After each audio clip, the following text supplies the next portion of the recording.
HGA, TAG, SGC, and Beckett. Four grading companies. Which one of those four does not belong in the same group and why? The other three have a commonality that the fourth does not. Do you know what it is? Tell you what, Beckett does not belong in that group. And you're probably wondering, of course you don't. I'll tell you why. Beckett's the only one that does autograph authentication of that group of four. They're the only ones that look at autographs and authenticate if the autograph is fraudulent or not. They are the ones that found the Dak Prescott auto pen. Even when Panini was signing and they had the card signed, said this has been viewed, whatever, they're the ones that hold on a second, stop it, hold my beer. These have been auto pen. It was Beckett. PSA and Beckett are the only two companies I know that do autograph authentication. SGC does not. CSG does some autograph authentication.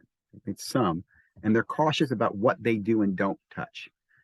The reason I bring this up, guys, is I'm going to share with you a post I saw from Neo talking about comparing SGC to PSA. I'm going to make it very clear to you. I'm going to tell you, everybody out there, guys, stop using SGC. Stop.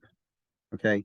If you care about the hobby, you should stop using SGC because they're making the hobby less safe, first of all. If you care about resale value, about the market, making the hobby grow and all stuff, stop wasting your money on SGC, right? The only reason you should be as SGC is because you're an SGC tuxedo boy and you want to put all your cards in tuxedos and that's all you care about. That's great. Go for it.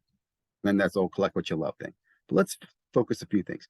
SGC used to do autograph authentication. They stopped doing it. So they've already created an inconsistency in the market space where you have slabs out there that are autograph authenticated and now modern ones who are not. So from a new consumer, I don't know that about SGC. And it would upset me if I had an autographed card from SGC that I found it later on that all they did is gave you a vanity grade. Oh, it's a 10 because it looks pretty, but not a grade because it's authentic. And that is a huge problem, guys. Another fact to know.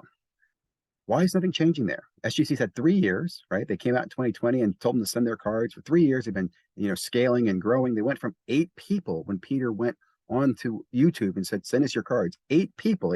Peter was one of them. Now they're over 100. They've made no investment in autograph authentication, set registry, really anything for the collector. All they've done is made more wizards and become faster at spinning, at slabbing cards and giving you an opinion on them. And they do it consistently. That's great. So you can get it done over and over and over if you want to do it. But what I want to share with you right now is why you need to stop doing it. Okay. Because I think the influencers know this too. Most of the influencers you guys watch are on the SGC payroll. SGC pays more influencers than anyone else on YouTube. That's based on my looking at all the guys who come out and say, there's probably many out there who don't even tell you they are. The PSA influencers, at least you know who they are because they're PSA employees. They're Collectors Universe employees. Beckett, I think, has one influencer I know about, and that one used to be an SGC influencer who flipped over. So how much is that? What does that tell you, right? Okay, let's take a look at this real quickly. I think you'll find this pretty interesting. Leo posted this, and this is really what spurred this video for me. But this whole conversation about PSA 10 versus SGC 10. Okay, I'll even tell you this: an SGC 10 is very hard to get, much harder to get than a PSA 10. Great if you want accuracy and all this wonderful. I wanted to be the most accurate one to the most, perfect. Great, SGC is perfect. Tag's even better, but SGC is great. But here's the ugly truth, guys. Here's the same card. That's an SGC 10. An SGC 10 is also sold and closed in the same day within an hour. $152. This one right here. $510. That's over 300% more because of the slab. Guys, this is like, I'll be honest, it's like kind of like Nike shoes and the Kmart shoes you used to get back in the 80s and 90s. It's the same damn sneaker. I know my parents told me it all the time, but it's the label. The label makes a huge difference. You just have to accept that. Stop wasting your money on these damn labels. And don't tell me, oh, we can get my card back in 9 days. Great. You know what's going to happen to this card? It's going to get cracked. It's going to get resubmitted and get sold over here by PSA. I'm telling you. And this is what bothers me. I really think the influencers know this. I think the influencers are on the take. I think they tell you how much they love SGC, but you don't see them with SGC slabs, do you? Think about that. Or not a lot of them. A lot of them have other slabs too. They've always got a PSA slab. I think of a great subber. There's a subber who always talks about SGC, but you notice he's got a lot of PSA slabs too. So in my mind, he's telling you guys. In fact, here's the best thing: as a subber for SGC, you get to see all the meat coming into you. You get to see it, and you get to see it come in. Oh, look at all the 10s that are here. Man, I got like a bunch of SGC 10s, and you get them out to your crowd. They're excited. Yeah, man, way to go. Hey, if you want to sell that card, I know someone who might buy it from you. And then what do? You buy it from them under the price they'd probably sell in the marketplace. And what do? You crack it and you resub and you get a PSA 10. You're basically using, subgroups can use people to basically, find the good cards they want to crack to screen their cards. Dude, SGC, push back. Stop using them. Stop using them. Tell them, look, I want autograph authentication. I want a set registry. I want you to make some innovation, investment in the company, guys. I've said this before. They lack leadership.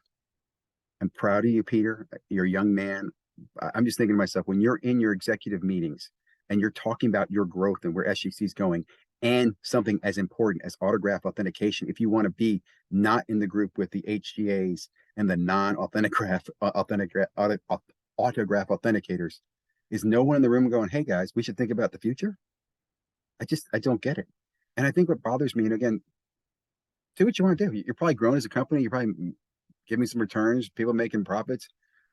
You're very susceptible to a target for fake autographs, because if I wanted to get a whole bunch of fake Julio Rodriguez autographs slab, that's in an SGC, because you're going to put a grade of the opinion of the autograph. You're not even going to authenticate the autograph. You're just going to authenticate the card. So the card's legit. You see what I'm saying? Like, why are you even doing this, SGC? You know better. Think you do. Maybe you don't. The influencers should know better. I'm just tired of listening to influencers all suck up and take these. I mean, I also think, I think you just call. There must be a phone number at SGC and goes, are you a sponsor? Do you have 100 subs? We'll start paying you. Because you don't even need to have a lot of subs to be an SGC freaking sponsor. Look, why am I telling you this?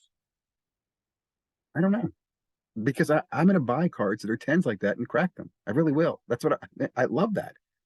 I used to buy 9s, PSA 9s, and crack them because you could move them to 10s, but this is even easier. This is like shooting fish directly in the barrel. Keep slapping those SGCs. In fact, I made a video earlier about this.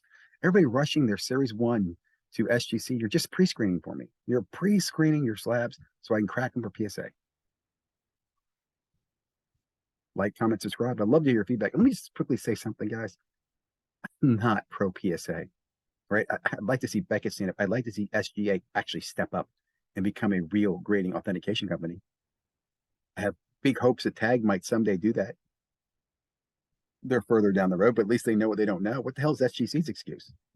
Who knows?